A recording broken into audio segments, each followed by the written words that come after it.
LOP Lok Sabha नेता प्रतिपक्ष लोकसभा की खुद की सोच ऐसी है। अगर हमारी सेना को जात पात धर्म मजहब में बांट कर देखने का काम कर रहे हैं, पर सोचिए कितनी भावनाओं को आपने ठेस पहुंचाई होगी। नेहरू जी थे आप ही के परिवार के थे, इंदिरा जी थी आप ही के परिवार की थी, आपके खुद के पिताजी मंत्री प्रधानमंत्री रह चुके हैं। अगर देश के एलओपी लोकसभा नेता प्रतिपक्ष लोकसभा की खुद की सोच ऐसी है, वो अगर हमारी सेना को जात पात धर्म मजहब में बांट कर देखने का काम कर रहे हैं, सोचिए कितनी भावनाओं को आपने ठेस पहुंचाई होगी। आज जो व्यक्ति सरहद पर खड़ा होगा हम लोगों की सुरक्षा के लिए, आज वो पहली बार सोच रहा होगा कि मेरी जाति क्या है या मेरा धर्म क्या है। इससे ज़्यादा दुखद शर्मनाक तो ये है ही, साथ में ये दुखद बयान भी है।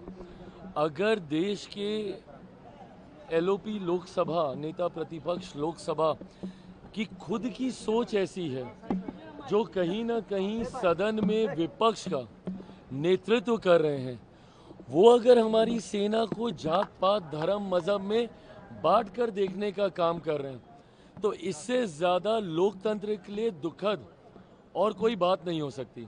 जैसा मैंने कहा कि ये बयान तो शर्मनाक है ही, मैं उस पर जा ही नहीं रहा, पर सोचिए कितनी भावनाओं को आपने ठेस पहुंचाई होगी। आज जो व्यक्ति सरहद पर खड़ा होगा हम लोगों की सुरक्षा के लिए, आज वो पहली बार सोच रहा होगा कि मेरी जाति क्या है या मेरा धर्म क्या है, जो उसने आज तक किसी भी देशवासी को बचाने के लिए, उनको नहीं पता भैया कि सरहद पे अगर वो सुरक्षा कर रहे हैं तो वो हिंदू की कर रहे हैं, मुसलमान की कर रहे हैं, अगड़ा की कर रहे हैं, पिछड़ा की कर रहे हैं, दलित की कर रहे हैं, महादलित की कर रहे हैं। और आप सेना को भी आप इसमें बांटने की आप सोच रखते हैं, जिन्होंने बिना जात पात धर्म मजहब देखे हुए देशवासियों की रक्षा करने का काम किया। और अगर आपको इतनी ही चिंता है राहुल जी, तो बता दीजिए ना कि देश की सत्ता में लंबे समय तक कौन था शासन में भैया? आप, आपके परिवार के लोग थे ना। अगर आपको सत्ता में भी, अगर आपको सेना में भी जाति के आधार पर अगर आपको विभाजन करना था तो करवा देते। नेहरू जी थे आप ही के परिवार के थे, इंदिरा जी थी आप ही के परिवार की थी, आपके खुद के पिताजी मंत्री प्रधानमंत्री रह चुके हैं, उनसे आप करवा देते। आज आपको ये याद आ रहा है। चुनाव में मैं समझता हूँ कई बार हताशा होती है, निराशा होती है, कई बार आप ऐसी बातें बोलते हैं जिससे ध्रुवीकरण हो, बट एक मर्यादा हमेशा रखनी चाहिए। सेना एक ऐसा विषय है जिसको किसी भी राजनीति में किसी भी तरीके से कतई नहीं लाना चाहिए। आज राहुल गांधी जी के इस बयान ने ना सिर्फ मौजूदा जवानों को, सैनिकों को अपमानित करने का काम किया है, बल्कि हर वो शहीद जो सरहद पर हम लोगों की रक्षा करते हुए शहीद हुए हैं, आज उनकी भी आत्मा को ठेस पहुंचाने का काम राहुल गांधी जी के द्वारा किया गया। यादव ने एक वीडियो शेयर किया है जिसमें अररिया में एक ब्रिज कोलैप्स कर गया है सर। एक सभा हुई थी आरजेडी का, उसमें घटना को लेकर गाना गाया जा रहा है। चुनावी सभा है, वो भी आरजेडी की। देखिए, आरजेडी के कल्चर में ये रहा है, उनकी कार्यशैली का ये हिस्सा रहा है, हुड़दंग मचाना, गोली बारूद, इस तरीके के चीज़ों का इस्तेमाल करना। ये वही 90 के दौर के ही है ना, जिस जंगल राज की हम लोग बात करते हैं।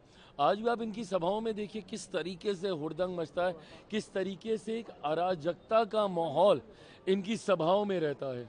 तो ये अपने में दर्शाता है कि भाई सोच और कार्यशैली तो इनकी वो 90 के दशक वाली है ना। अब जब ये लोग ऐसे ऐसे गाने अगर ये लोग प्रमोट कर रहे हैं, ऐसी भाषा, ऐसी बॉडी लैंग्वेज को ये प्रमोट कर रहे हैं, अभी तो सत्ता से दूर हैं। इसीलिए फर्स्ट टाइम वोटर्स को जब हम लोग जंगल राज की याद दिलाते हैं ना, क्योंकि उनको पता नहीं है कि अगर ये आ गए कहीं गलती से भी, आएंगे नहीं बट हाइपोथेटिकली, अगर ये आ गए गलती से भी तो बिहार में आतंक मचा देंगे। एसआईआर पर सबसे ज्यादा बंगाल में हिंसा हो रही, ममता बनर्जी कर दी आग से नहीं खेली, आग लगा देंगे, बीजेपी को भी धमकी दिया। अरे इन लोगों का समझ में नहीं आता। शिकायत भी यही लोग करेंगे कि भैया धांधली कर रहे हैं, प्रक्रिया का इस्तेमाल किया जाएगा उसको सुधार करने के लिए। और ये कौन सी कोई नई प्रक्रिया का इस्तेमाल कर रहा है प्रभु? ये तो होती रही है देश में, पहली बार थोड़ी हो रही है। ये हर बार समय समय पर एक रेगुलर इंटरवल पर ये प्रक्रिया का इस्तेमाल किया जाता है, और क्योंकि अब लंबे समय से नहीं हुई थी, इसको करना ज़रूरी है। बिहार में क्या, मुझे बताइए ना, जितने राजनीतिक दलों ने इसको लेकर अपनी चिंताएं जाहिर की, कोई एक अधिकृत आपत्ति इन लोगों ने दर्ज कराई?